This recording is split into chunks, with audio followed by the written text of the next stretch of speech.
Hello दोस्तों, कई बार लोग पूछना चाहते हैं कि क्या डाइट प्लान हो सकता है अगर हम लोग दर्द में हैं। डाइट प्लान को आयुर्वेद में पथ्य अपथ्य की श्रेणी में रखा गया है। पथ्य मतलब वो चीज जो हमको खानी चाहिए ताकि हमारी बीमारी घटे। अपथ्य इसका उल्टा, अगर आप बीमार होना चाहते हैं तो आप वो वाली चीजें खा सकते हैं। अब ये बीमार होना चाहते हैं या ठीक होना चाहते हैं, ये वाली चीज इससे रिलेटेड नहीं होती कि आप इलाज करवा रहे हैं या नहीं करवा रहे हैं। कई बार ऐसा होता है कि हम लोग इलाज करवाते हैं और उसके बावजूद हम लोग अपथ्य का सेवन करते रहते हैं, हमारी बीमारी बढ़ती रहती है, हमें गुस्सा आता है डॉक्टर पे। परंतु जितना डॉक्टर उस चीज के लिए जिम्मेदार होता है उतने ही आप लोग भी होते हैं। सेम टू सेम सिचुएशन इसकी अपोजिट होती है। आप लोग इलाज नहीं करवाते हैं परंतु केवल और केवल पथ्य का फॉलो करते हैं तो भी आपको फायदा हो जाता है। आज की जो मेरी वीडियो है ये केवल उन्हीं लोग के लिए नहीं है जो लोग आयुर्वेद का इलाज करवा रहे हैं, जो लोग एलोपैथी का इलाज करवा रहे हैं या इलाज करवा ही नहीं रहे, उनके लिए भी ये वाली वीडियो जो है वो उतनी ही लाभदायक है, उतनी ही इम्पोर्टेंट है। अब अगर हमें दर्द है तो हमें कौन सा खाना खाना चाहिए। देखिए दोस्तों, मैंने आपको पहले भी समझाया था, जो भी दर्द होता है आयुर्वेद के हिसाब से सबसे पहले आपकी जठराग्नि दूषित होगी, तभी आपके शरीर में दर्द होगा। एलोपैथी में भी अब हर दर्द का कारण कुछ कुछ गलत आहार विहार को मानने लग गए हैं वो लोग। परंतु जो मैं आज आपको बातें बोल रहा हूं वो अगर आप खुद भी अपने घर में ट्राई करेंगे तो आपको पता लग जाएगा। तो दोस्तों, सीधा सा सिस्टम है ये है कि कभी भी कहीं पर भी दर्द हो रहा हो, सबसे पहले आपको ये देखना है कि आपके पेट का सिस्टम डिस्टर्ब ना हो।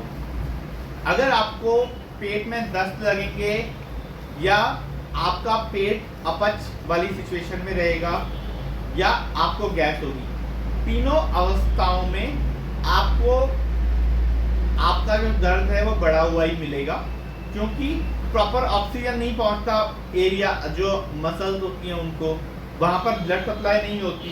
इसकी वजह से टॉक्सिन्स और बनते हैं और जो ऑलरेडी बने हुए टॉक्सिन्स होते हैं वो रिमूव भी नहीं होते। और इसी की वजह से आपने देखा होगा कई लोग का यूरिक एसिड ज्यादा टाइम तक का रहता है तो वो गाउट में बदल जाता है। गाउट का मतलब हड्डियों की डिफॉर्मेशन होना। तो इन सब चीजों के लिए सबसे पहले आपको कोई भी तीखा खाना खाना बंद करना पड़ेगा। दूसरा, आपको फैटी वसायुक्त खाना खाना बंद करना पड़ेगा। तीसरा, आपको फ्राइड खाना खाना बंद करना पड़ेगा। फैटी खाना और फ्राइड खाने में थोड़ा सा यही फर्क होता है कि जब हम लोग मांस खाते हैं तो वो फैटी होता है अगर हमने बॉइल्ड चिकन खा लिया तो, वरना फ्राइड तो हर चीज में फैट होता ही होता है। अब जो भी चीज फ्राइड होती है उसका पचना बहुत मुश्किल हो जाता है। आलू, हम सारे के सारे लोग सोचते हैं आलू की वजह से बदहजमी होती है, परंतु हकीकत की बात यह है कि आलू एक बहुत ही सुपाच्य सब्जी है, बशर्ते तुमने उसको फ्राई ना किया हो, तुमने उसको उबाला हो या सेका हो। इसलिए आप लोगों को हमेशा ध्यान रखना चाहिए कि जब भी दर्द होने लग जाए तो उस वक्त उसी दिन से आप कोई भी तली भुनी चीज, मसालेदार चीज खाना बंद कर दीजिए। मसाले छोटी मात्रा में जरूर हमारे खाने को पचाने की कोशिश करते हैं, परंतु जब हम मसाले ज्यादा मात्रा में खा लेते हैं तो हमारे स्टमक की जो लाइनिंग होती है उसके साथ में छेड़छाड़ करते हैं, एसिड ज्यादा बनवाते हैं। और उस वाले केस में अगर एसिड को प्रॉपर खाना नहीं मिला तो वो जो एसिड होता है वो और भी हमारे जो डाइजेशन वाला सिस्टम है उसको बिगाड़ता है। इसलिए कभी भी किसी को भी दर्द हो तो स्पाइसी खाना, फैटी खाना और तला भुना खाना, ये तीनों खानों से परहेज करना चाहिए। अब दूसरा पॉइंट होता है कि अगर ये वाला पॉइंट उन लोग के लिए मैं हमेशा बोलता हूं जो पित्त प्रकृति के हैं। पित्त प्रकृति वाले लोग या पित्तवात प्रकृति वाले लोग, क्योंकि उनको ज्यादा खाना पचता नहीं है और वो ज्यादा देर तक का खाना ना खाएं तो वो भी उनके लिए गलत सिचुएशन हो जाती है, उनके पेट में एसिड का सेक्रेशन हो रहा होता है। इसलिए उनको हर थोड़ी थोड़ी देर में थोड़ा थोड़ा खाना खाना चाहिए। ये वैसा ही है जैसा हम लोग आग के चारों तरफ बैठकर आग ताप रहे होते हैं और आग ठंडी हो जाती है तो हम लोग उसमें मूंगफली के छिलके या छोटी छोटी लकड़ियों के टुकड़े डाल के उस आग को बढ़ाते हैं, तब हम लोग उसके अंदर बड़े लट्ठे डालने की सोचते हैं।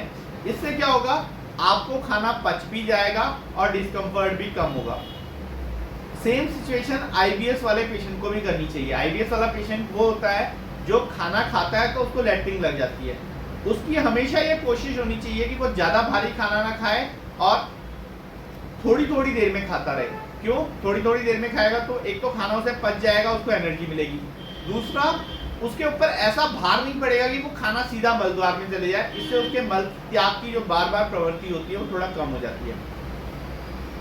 इसके अलावा अल्कोहल हो गया, कैफीन हो गया, कोई भी एरेटेड सॉफ्ट ड्रिंक हो गई, दोस्तों ये सारी की सारी बहुत गंदे मसालों की तरह काम करती हैं।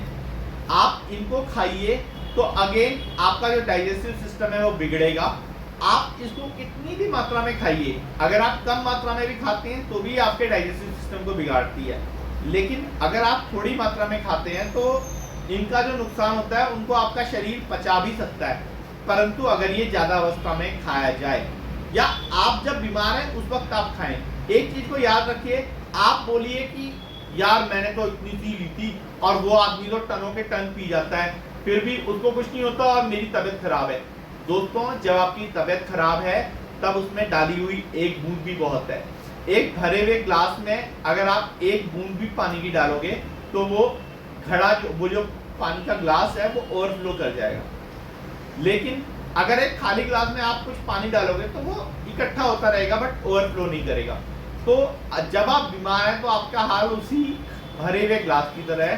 अब आपकी एक भी बूंद आपके रोग को बढ़ाएगी, आपके दर्द को बढ़ाएगी। इसके अलावा अगर आप पानी ना पिए तो आपके शरीर के जो दर्द वाले टॉक्सिन्स हैं वो बाहर कैसे निकलेंगे।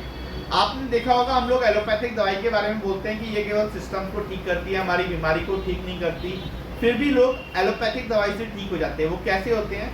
वो इसलिए ठीक होते हैं कि अगर आप एलोपैथिक दवाई खाओगे और पानी पीते रहोगे तो टॉक्सिन्स तो 2 या 3 दिनों बाद में अपने आप शरीर से निकल जाने हैं, ठीक तो आप अपने आप हो जाओगे। तब तक के लिए आपके शरीर को दर्द से निजात मिलने का धोखा वो एलोपैथिक दवाई आपको दिलवा देती है। इसलिए आपको अपना पानी पीने की जो मात्रा है उसको अच्छी मात्रा में जरूर कंटिन्यू करना चाहिए। आप उसके लिए वीडियो में भी जा सकते हैं, मैंने पहले बनाया है पानी कितना पीना चाहिए, कैसे पीना चाहिए इसके ऊपर वीडियो। क्योंकि इसमें एक कैच है दोस्तों, अगर आप कोल्ड ड्रिंक पी रहे हैं और आप सोच रहे हैं कि मैं पानी पी रहा हूं तो ऐसा नहीं है। लॉजिक बीइंग कि कोल्ड ड्रिंक आपके शरीर में डिहाइड्रेशन क्रिएट करती है और चूंकि कोल्ड ड्रिंक आपके शरीर में डिहाइड्रेशन क्रिएट करती है इसलिए उसको पीने के बाद में आपकी पानी की रिक्वायरमेंट और बढ़ जाती है। दूसरा, ज्यादा पानी पीना या खाने से तुरंत पहले पानी पीना ये आपके पेट का जो एसिड सेक्रीशन होगा उसको डाइल्यूट कर देगा और इसकी वजह से आपके खाना अपच हो जाएगा। इसलिए पानी एक रिक्वायरमेंट के अनुसार पीना चाहिए और इतना तो कम से कम पीना चाहिए कि आपकी बॉडी हाइड्रेटेड रहे। आपने देखा होगा कई लोग की स्किन बहुत रूखी होती है, बाद में वो लोग सारे के सारे कॉस्मेटिक्स वगैरह लगाते रहते हैं। कॉस्मेटिक्स कंपनी का तो धंधा ही इसी चीज पर चलता है जिसको वो लोग बाद में मॉइस्चराइजर का नाम देते हैं। बाहर से मॉइस्चराइजर लगाना कोई भी सॉल्यूशन नहीं है। लास्ट में अगर आप खा रहे हो और अंदर से आपकी बॉडी आपकी स्किन को नरिश कर पा रही है तो उससे बढ़िया चीज कोई भी नहीं है। स्किन आपके शरीर का स्वास्थ्य का आईना होती है। अगर आपकी स्किन अच्छी है तो आपके शरीर बहुत ही हेल्दी है और वाइस वर्सा। इसलिए स्किन के ऊपर लीपापोती करके उसको कम करने की कोशिश मत कीजिए, ये आपके लिए किसी भी लेवल पे फायदा नहीं है। इसके अलावा वो वाले खाने जो आपके शरीर में इन्फ्लामेशन को कम करते हैं, फॉर एग्जाम्पल हो गया बेरीज हो गया, फॉर एग्जाम्पल हो गया जिंजर हो गया, अदरक। अदरक को हम लोग मसालों के रूप में भी यूज करते हैं परंतु अगर हम लोग सही मात्रा में यूज करें तो दिक्कत नहीं है। सेम टू सेम जीरा हो गया। जो भी चीजें हमारे शरीर में सूजन कम करती हैं वो वाली चीजें आप खा सकते हैं। इसी तरीके से ही दोस्तों एक पपीता बहुत इंपॉर्टेंट फ्रूट आता है। हम लोग को कई बार लगता है, हम लोग डॉक्टर से जब भिड़ने का मन होता बोलते हैं कि एक बात बताओ आपने हमारी सारी चीजें तो बंद कर दी, हम लोग खा क्या सकते हैं। उदाहरण के लिए मैं उनको बोलता हूँ कि दही, राजमा, चना, मटर, चावल और फूल गोभी इस टाइप की चीजें नहीं खानी।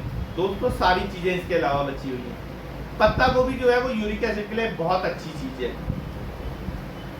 आलू उबला हुआ बिना फ्राई किया हुआ आप लोग खा ही सकते हैं, परवल आप लोग खा सकते हैं, तुरई आप लोग खा सकते हैं, लौकी आप लोग खा सकते हैं। कद्दू अगर मेथी के बिना खाएंगे तो वो आपके सूजन को बढ़ाएगा, वो आपके यूरिक एसिड को बढ़ाएगा, बात को बढ़ाएगा।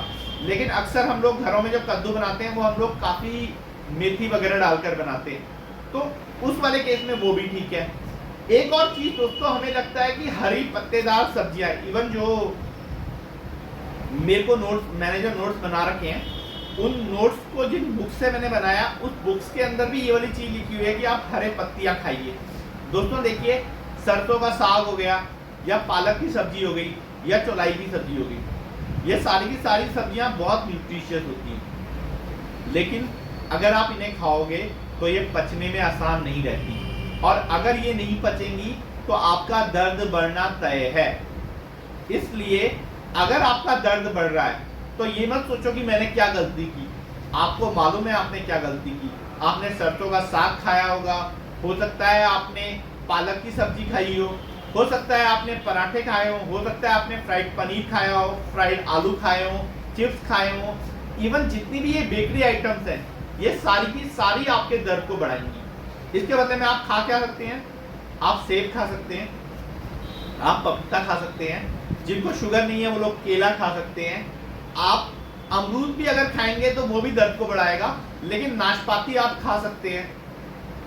सेम टू सेम आप और भी बहुत सारे फ्रूट जो इंडिया में नहीं मिलते, जैसे ब्लूबेरी हो गया, ये आप खा सकते हैं, स्ट्रॉबेरी आप खा सकते हैं, लेकिन प्लीज वो चीजें जो भी गरिष्ठ रहती हैं उनको मत खाइए। इसके अलावा जो भी दालें होती हैं, दालें आप बोलेंगे बहुत पौष्टिक है, प्रोटीन है, उसके बिना हम लोग जिएंगे कैसे? दोस्तों ऐसा नहीं होता कि आप 1-2 दिन अगर प्रोटीन की मात्रा कम खा रहे हैं तो वो दिक्कत हो जाएगी। जो भी छिलके वाली दालें होती हैं दोस्तों, वो पचने में बहुत मुश्किल होती हैं, इसलिए कोशिश करनी चाहिए कि छिलके वाली दाल तो बिल्कुल ना खाई जाए। इसके बाद में भी जो दाल होती है उनमें सबसे इजी पचने वाली जो दाल होती है वो होती है मूंग दाल, और सबसे भारी पचने वाली जो दाल होती है वो होती है उड़द की दाल।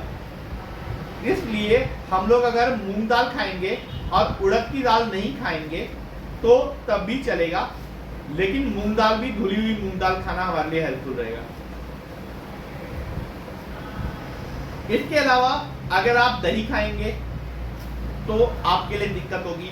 और मैंने एक खास चीज नोट की है, हमारे जितने भी मरीज रहते हैं उनमें से जितनों ने भी दूध की बनी हुई कोई भी आइटम खाई, जैसे देखो दोस्तों, खोया वगैरह, दही वगैरह तो होता ही भारी है।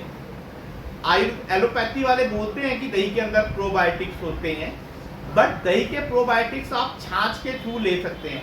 तो आप छाछ पी लीजिए, छाछ को खाने के बीच में पीजिए, तो आपके पाचन में भी कोई दिक्कत नहीं होगी। लेकिन अगर आप दही खा रहे हैं तो वो आपके दर्द को बढ़ाएगा, ये वाली बात तय है। तो कोशिश कीजिए दही को मत खाइए, ये चीज़ आपके खाने के पचने में भी हेल्पफुल रहेगा और आपके दर्द भी होने नहीं देगा, दर्द को भी कम करेगा। फिर भी अगर आप छाछ खाते हैं तो उसमें भी कम से कम जीरा हो गया या सौंठ हो गई, इस टाइप की कोई ना कोई चीज़ डाल दीजिए जिससे वो आपको इजीली पच सके। तो दोस्तों आज मैंने आपको बताया कि ऐसी कौन कौन सी चीज़ें हैं जिनको खा के आपका जो दर्द है वो कम होगा। ये वाली चीज़ हर एक पे लागू होती है, भले ही आप एलोपैथिक दवाई खा रहे हैं, भले ही आप आयुर्वेदिक दवाई खा रहे हैं, भले ही आप दवाई नहीं खा रहे हैं। इन वाले परिचयों को आप करेंगे तो आपका जो इलाज जो महीनों में होना था वो हफ्तों में हो जाएगा, या शायद जो कभी नहीं होना था वो आपको 3 महीने 4 महीने के अंदर नतीजा मिल जाएगा। तो इसलिए आप इन सारी की सारी जो मैंने आज बातें बोली इनको ध्यान रखिए, इस वाली वीडियो को बार बार देखिए और याद कीजिए जब आपको दर्द होता है या आपका जो दर्द अभी ठीक नहीं हो रहा वो इनमें से कौन सी चीज को फॉलो करने की वजह से ठीक नहीं हो रहा, इस चीज को आप इग्नोर मार रहे हैं, इसलिए वो वाली चीज आपका दर्द जो है वो आपका साथी बना हुआ है। तो अपने आप को स्वस्थ रखिए। इसी सुविचार सुप्रेरणा के साथ मैं अंशुमान जोशी आपसे विदा लेता हूँ। जय धन्वंतरी, जय आयुर्वेद।